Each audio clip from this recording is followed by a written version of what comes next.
क्या नए मुद्दे हैं, क्या हस्तक्षेप हो सकता है, इसकी कोई टीम बना सकते हैं कि नहीं बना सकते हैं, एक रणनीति का हिस्सा है और हमको लगता है कि इस पर बननी चाहिए क्योंकि यहाँ बहुत सारी नई नई बातें की हैं। तीसरा जो संदर्भ है, कई सवाल इसमें आते हैं कि जैसे हम लोग जो विफलता की बातें ज्यादा करते रहे, अभी तो विफलता की बात करने का वक्त नहीं है, लेकिन ये सोचने का है कि ये विफलताएं जो हम कह रहे हैं वो कहीं हमारी अपेक्षा के कार्य से तो नहीं है। हम ज्यादा अपेक्षा पेशा से किए थे और पेशा यानी हमारे सपनों का शासन, हमारे सपनों का सुशासन इस कारण से तो नहीं, यानी उसको इसकी दिशा का तो नहीं है।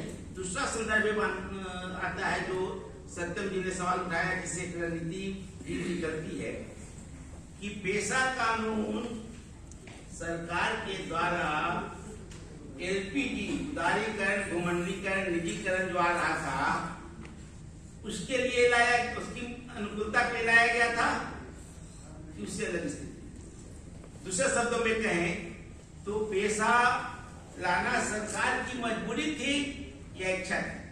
उदारीकरण लाना तो सरकार की इच्छा थी, यानी दोनों समानांतर धाराएं हैं या एक में शामिल है। सरकार अपनी इच्छा से दोहरी रणनीति खेल रहा था, वो इस तरह से धारा। हमारा यह मानना है कि सरकार मजबूरी में एक आंदोलन की वजह से पेशा लाई थी, इस कारण से वो सरकार की इच्छा या चयन नहीं था, सिलेक्शन नहीं था कि पेशा एलपीजी लाना है तो साथ साथ में पैकेज में पेशा लाना है, उसकी मजबूरी थी।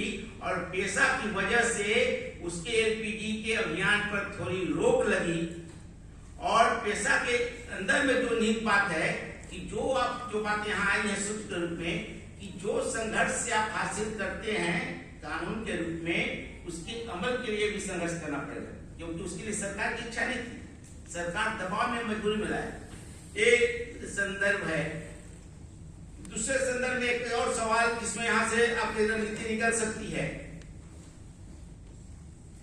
कि पेशा को गांधी के सपनों में गांव का महासंघ, ग्राम सभा का महासंघ के रूप में की दिशा में जाने के लिए सहायक के रूप में बात थी, या सचमुच अपने आप में पेशा ग्राम सभा का महासंघ बनाने की दिशा में था, खुद में वो था, या उस दिशा में जाने के लिए एक अनुकूल बात की एक कदम था? इससे हिसाब से एक बातें बन सकती हैं। और वहां से यहाँ जितनी बातें आई है, एक बात दिखता है कि जो लोग पेशा का एक पॉजिटिव बात तो रहा ही कि सब जगह पर पूरे देश में ग्राम सभा का अपना अधिकार होना चाहिए। ग्राम सभाएं अपने अधिकार को मानते हुए कि पेशा में अधिकार हैं, और नहीं भी हैं तो हमारे सपनों का के हिसाब से हमारे अधिकार, लोकतांत्रिक अधिकार की वजह से होना चाहिए, वे लड़ाई लड़ते हैं। यानी जहाँ गांव सभा मजबूत है वहाँ पेशा की कुछ बातों का अमल हो, और जहाँ मजबूत नहीं है वहाँ अमल नहीं हो। एक यानी दो बेस, पेशा का दो आधार जो यहाँ लोगों ने कहा कि गांव और छठी अनुसूची की तर्ज पर जिला परिषद। तो हमारी रणनीति का हिस्सा होना चाहिए कि गांव कैसे मजबूत हो, ग्राम सभा कैसे मजबूत हो, इस दिशा में कैसे काम कर सकते हैं, और जिला परिषद छठी अनुसूची के जिला परिषद का भी स्वरूप बन सके।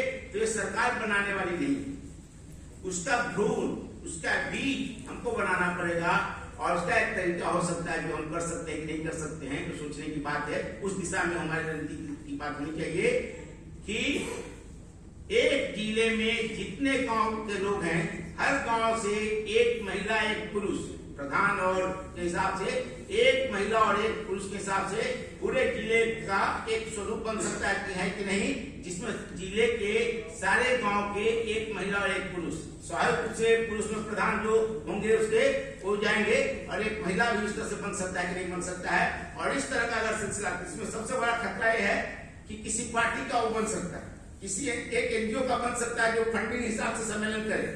तो ऐसा नहीं है, सावधानी बरतें कि नहीं वो हम बाहर से जो मदद करें उसके संचालन में हम कहीं नहीं रह सकते हैं, और वो हम उसकी इसमें नहीं रहें। तो ऐसा कोई जिले जिले में ग्राम सभाओं का संघ बने, इस तरह की दिशा अगर बने तो जिला परिषद उस दिशा में जिला परिषद का झोन, जिला परिषद जो 6वीं अनुसूची में बना है, नागालैंड और बाकी जगह बना है, वहां पहले से स्ट्रगल थे, पहले से स्वायत्ता थी। आज स्वायत्ता खत्म हो रही है गांव की, वैसे समय में नियोजित तरीके से संघर्ष करके बनाना पड़ेगा।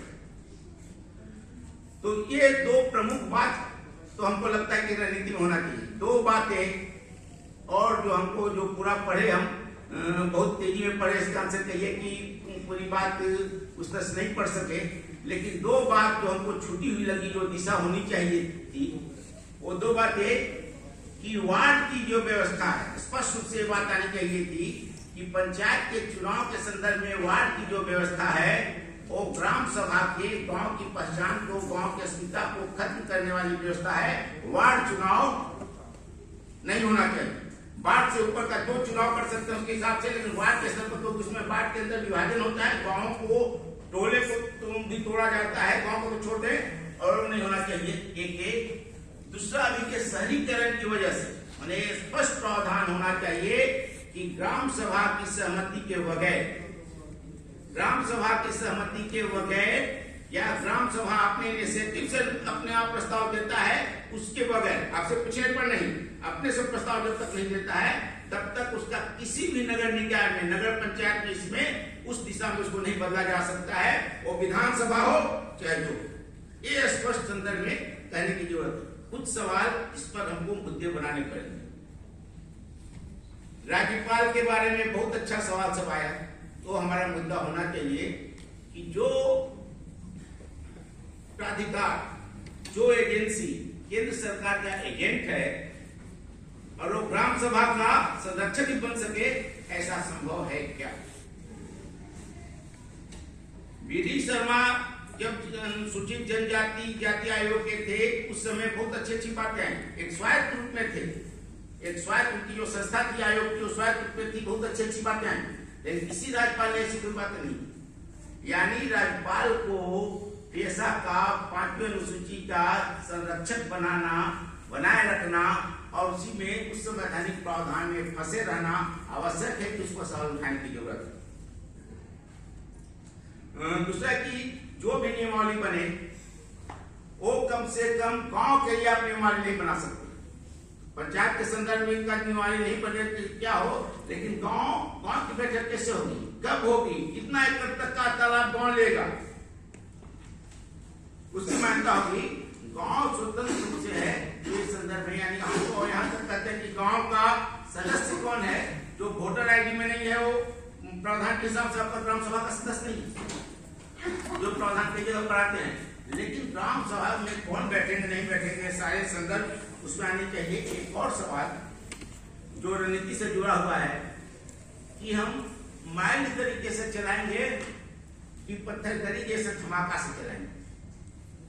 हम रणनीति का एक हिस्सा, इस पर हम लोग कैसे समझे, पत्थरगरी करें या माइल्ड करें। तो देखिए, जो भी करें उसका एक संदर्भ है, वो अलग अलग अपने जहां की तैयारी होगी उसके हिसाब से होगा। लेकिन ये तय होगा कि इंटरएक्टिव तरीके से हम जो कर रहे हैं, जैसे जो कर रहे हैं वो गोपनीय नहीं है, जो कर रहे हैं वो सरकार के साथ इंटरएक्टिव है, ये स्वरूप हम रखेंगे। हम पत्थरगरी भी कर रहे हैं तो आपको जानकारी दे के कर रहे हैं ताकि समझिए कि हमारा अधिकार है और आपको ध्यान देना है हिसाब से। इस तरीके से पहली बात है कि करेंगे। दूसरा है कि और इस तरह इंटरएक्टिव तरीके से कर सकते हैं। एक तो नियम के हम ये मांग कर सकते हैं कि जो लोग 5वीं अनुसूची क्षेत्र में जाए वो कम से कम 5वीं अनुसूची और पेशा पढ़ के जाए। पेशा पढ़ के नहीं भी जाते हैं तो जहां भी 5वीं अनुसूची के क्षेत्र में कोई डीसी आता है, कोई सीओ आता है, कोई बीडीओ आता है, कोई थानेदार आता है, तो क्या एक कार्यक्रम का स्वरूप हो सकता है कि हम उसको FRA 5वीं अनुसूची और पेशा की कॉपी देंगे और वो कहेंगे कि एक सप्ताह के बाद, 15 दिन के बाद आपको बुलाएंगे और पेशा के बारे में आप हम क्या जानते, आप समझ सकते हैं, हमको बताइए। इस तरह का इंटरेक्शन अगर हो तो उस पर प्रेशर पड़ेगा। डेट भी दे रहे हैं और आपसे बोल भी रहे हैं कि कम से कम एक करके आइए, आप विशेष अतिथि इसके लिए बनाए कि आपने क्या समझा, इस दिशा में आप क्या करना चाहते हैं। इस तरह के कार्यक्रम आ सकते हैं। लेकिन दो रूप, एक तो है कि सारे गांव का, जिला के अंदर के सारे गांवों का एक महासंघ बनाने की दिशा में कोशिश, ताकि वो एक बीज रूप में बन सके एक। और यहाँ से सालाना स्तर पर या 2 साल पर, जो भी कहें, इस पर काम करने के लिए पेशा की दिशा में क्या काम हो रहा है, क्या क्या नई बातें हो सकती हैं, इसकी चर्चा चलाने के लिए एक टीम बने, तो कुछ आयोजन होता रह सकता है। और राष्ट्रीय स्तर पर कौन एक टीम आपके पास है, उसी को एक जिम्मेवारी के रूप में कि साल भर में वो बैठे गेट कर सकते हैं, क्योंकि कई ऐसी बातें हैं जिन पर हमको आपस में विचार की जरूरत हो सकती है, जिनको ज्यादा साफ कर सकते हैं। यह कहते हम अपनी बात समाप्त करें।